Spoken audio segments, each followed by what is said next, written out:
Now that we know more about trade receivables, it'll be great to concentrate on the other major component of working capital on the asset side: inventory.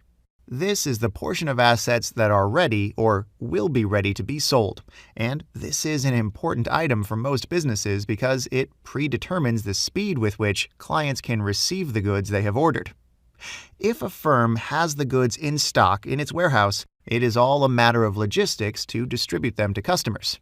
If it doesn't, the whole process is delayed significantly. Having sufficient inventory is great. However, having too much inventory can be problematic, as inventory costs money and takes a lot of space, which can be expensive too. So that's definitely an item that finance managers must keep their eye on and try to optimize as much as possible.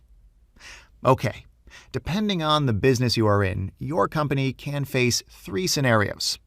If you're a merchandiser, a wholesaler, or a retailer company, it is highly unlikely your firm will have anything besides finished goods in its warehouse.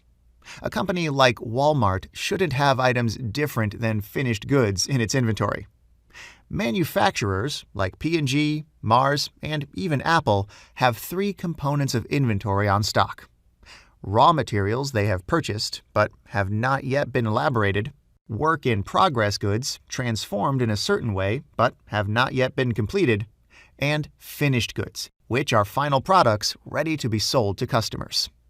In Apple's case, raw materials would be given by semiconductor chips acquired externally from companies like German chipmaker Infineon Technologies or US-based Intel. Work-in-progress goods are iPhones that have not been assembled completely. Imagine an iPhone that has no screen, for example. Finished goods will be iPhones the way you see them sold to customers, packaged and ready to be used once unpackaged. Okay, hope this makes sense.